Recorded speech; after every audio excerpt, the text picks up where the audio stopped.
যাদের মা নাই মার কবর জান্নাতের বাগান বানা দাও, যাদের বাবা নাই বাবার কবর জান্নাতের বাগান বানা দাও আল্লাহ। আয় আল্লাহ, যাদের আব্বা আম্মা বেঁচে আছেন মা বাবার দোয়া নিয়ে চলার তৌফিক দান করো আল্লাহ। মাহফিল শেষ করে করে করে করে কত বান্দারা বাড়িতে যাওয়ার পরে মার চেহারা দেখে দেখে ঘুমাইতে যেতে পারবে না রে আল্লাহ।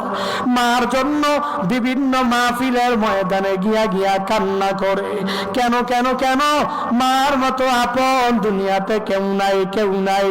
আমিও তো বাড়ি যাই, গভীর রাত মাঝে মাঝে যখন বাড়িতে ফিরে যাই, আমি কেসি গেটের সামনে দাঁড়ায়া আমি আমার মাকে যখন বলি, ও মা দরওয়াজাটা খুলো, আমার মাকে একবার বলতে দেরি, আমার মা ঘুম থেকে লাফ দিয়া জাগিয়া আইসা আইসা নিজের দেহের দিকেও তাকায় না, নিজের অসুস্থতার দিকে তাকায় না। আমার মা দরওয়াজাটা খুলে খুলে খুলে খুলে আমাকে বুকে জড়াইয়া জড়াইয়া তারপরে রুমে নিয়ে যায়। হায় আল্লাহ, আমি তো মার দোয়া নিয়া ঘুমাইতে পারি, ঘুমাতে যেতে পারি।